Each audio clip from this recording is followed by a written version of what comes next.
Baik, assalamualaikum warahmatullahi wabarakatuh. Selamat pagi anak-anak. Oke, sebelum memulai pembelajaran hari ini, kita berdoa terlebih dahulu kepada ketua kelas. Silakan pimpin berdoa.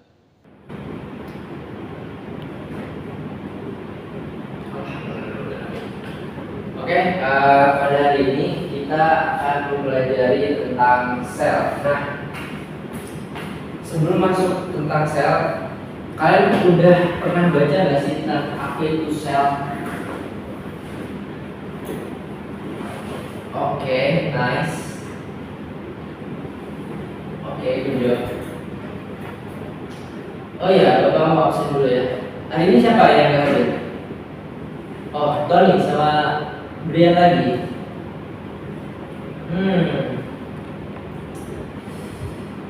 Jangan dulu ya, teman-teman. Ya, walaupun keadaannya hujan ya di luar, tetap semangat gitu untuk menuntut ilmu. Kan penting juga tuh sebagai tanggung jawab kita kepada orang tua kita karena udah nyekolahin kita gitu, jadi jangan sia-siain gitu usaha dari payah orang tua kita.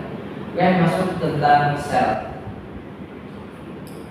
Apa itu sel? Sel adalah unit dasar kehidupan pada semua makhluk hidup. Sel disebut sebagai unit kecil yang mampu menjalankan fungsi kehidupan seperti pertumbuhan, reproduksi, metabolisme, dan respon terhadap pasangan. Jadi sel itu tuh ukurannya sangat kecil sekali, berukuran mikro banget. Dan Bapak pernah melihat waktu masih kuliah itu sel darah kita itu sangat kecil sekali, bahkan perlu pembesaran 400 kali baru terlihat ukuran sel tersebut. Oke, masuk. Nah, ini perbedaan sel hewan dan sel tumbuhan. Kalau yang sel tumbuhan itu yang bentuknya kotak, sedangkan kalau yang sel hewan itu yang bentuknya bulat. Kemudian struktur sel pada tumbuhan dan fungsinya. Pertama ada dinding sel, kayak yang Bapak bilang tadi. Kalau tumbuhan kan kenapa itu kotak? Itu yang kotaknya ini dinding sel. Sedangkan kalau sel hewan yang bulat ini membran sel. Jadi yang tidak ada pada sel hewan itu adalah dinding sel, sedangkan sel tumbuhan ada juga membran selnya setelah dinding sel.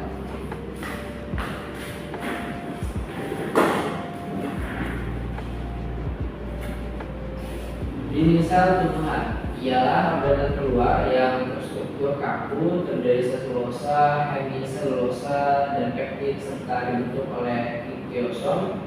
Terdapat 3 jenis dinding sel. Pertama, dinding primer, dinding sekunder, dan lamela tengah.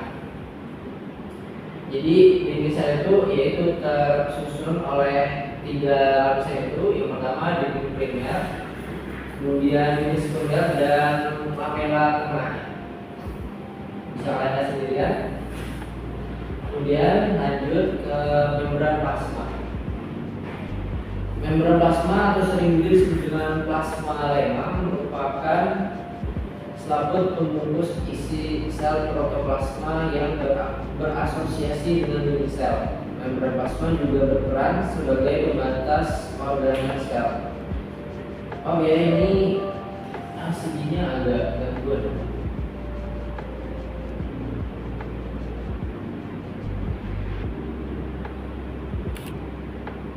Bisa dilihat kan, ini membran plasma pas diperbesar lagi dia ada di lapisan ini.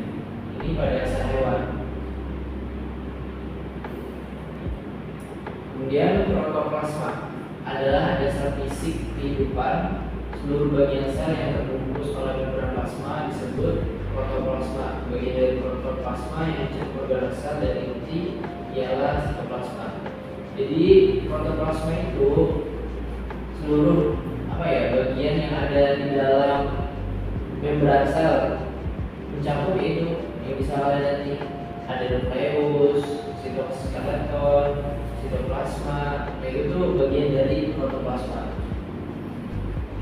Kemudian lanjut plastida. Plastida adalah organel pada sel tumbuhan yang penting dalam fotosintesis. terdiri dari dua lapis membran, pertama membran luar dan membran dalam.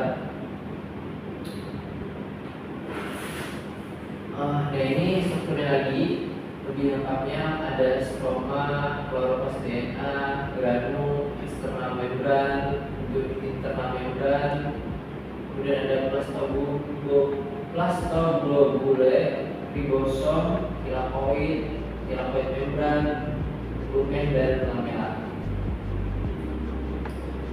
Kemudian mitokondria. Mitokondria terdiri dari membran luar, membran dalam, ruang antar membran, matriks, serta memiliki ribosom, kristal, aksiom, intrusi, dan DNA mitokondria.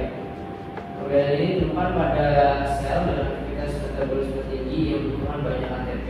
ATP itu energi. Jadi kalau misalkan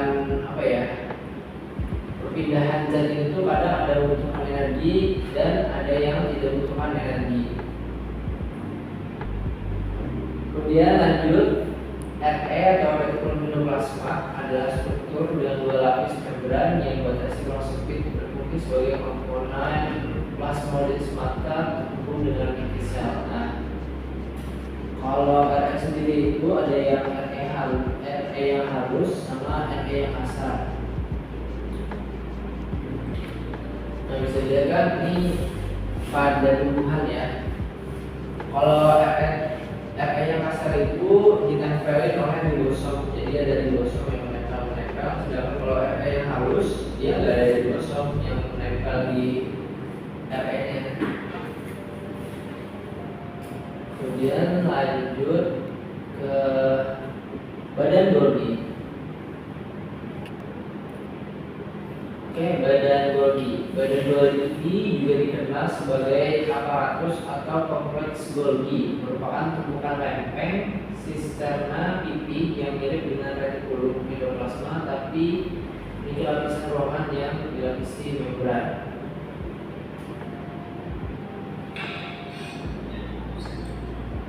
Contohnya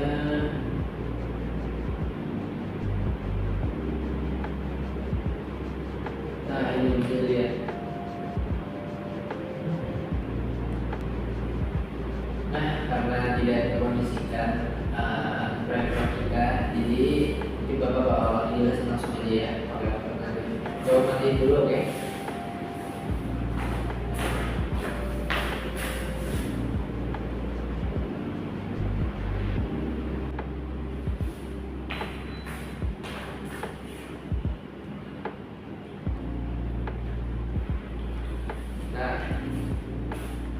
Tadi itu badan Golgi itu ada di sini nih, yang bentuknya kayak gini. Jadi kurang lebihnya seperti itu. Terus kita lanjut ke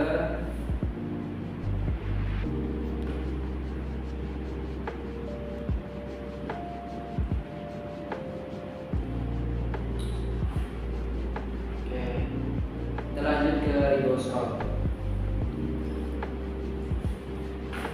Ribosom adalah organel kecil tanpa membran yang tersusun dari protein, histoin, dan RNA. Terdapat sitoplasma serta menempel pada retikulum. Jadi, ribosom itu ya tadi yang Bapak bilang yang nempel-nempel sama retikulum endoplasma kasar, terutamanya seperti itu ya, dan biasanya dia juga tersebar di seluruh bagian dalam sitoplasma. Mungkin Bapak kirim lagi ya ke HP kalian masing-masing. Dari apa tuh bagiannya?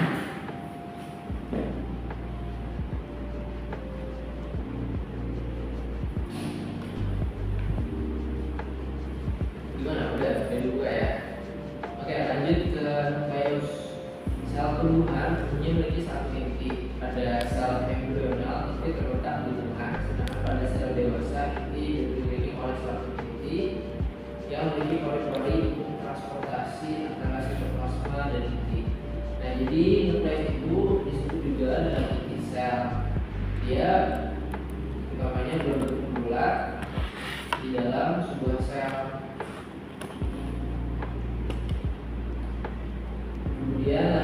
ke mikrotubulus adalah tabung berongga yang kaku yang tersusun dari mikrotubulin dengan diameter luar kira-kira 25 nanometer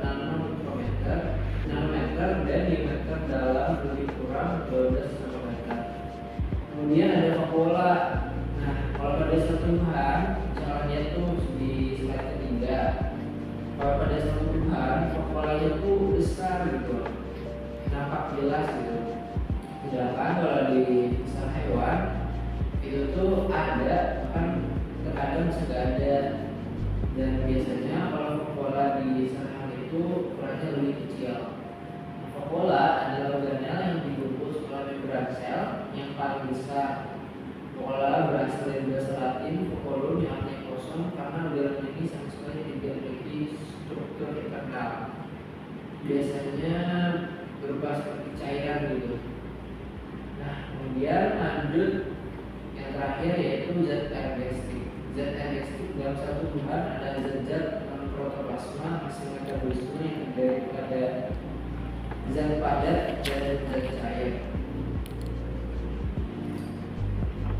Nah, demikianlah struktur sel pada tumbuhan.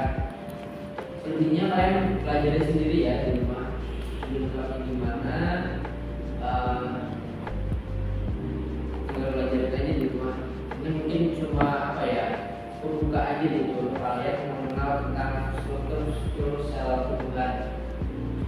Dan kesimpulannya dari apa yang sudah kita pelajari pada hari ini, bahwa dari sebuah apa ya, bentuk makhluk hidup terkecil itu aja lagi banyak gitu loh, tersusun dari beberapa bagian-bagian gitu, dan itu cukup kompleks banget gitu kan.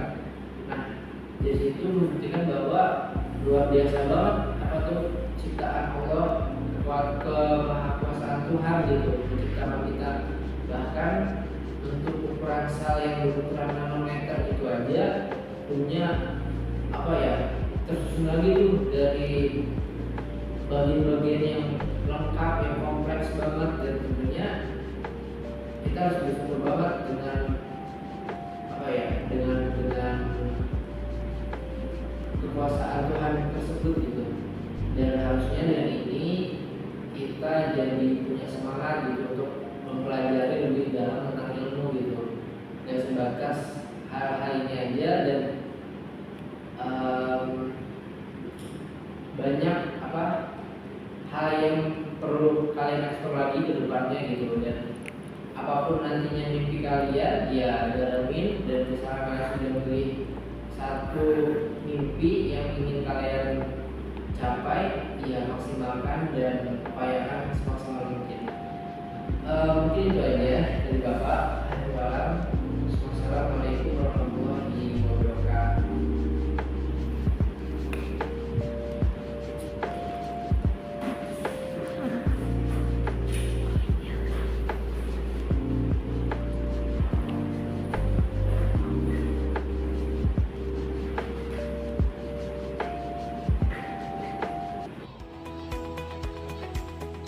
Baik, Bapak Tiga ya, semangat ya belajarnya.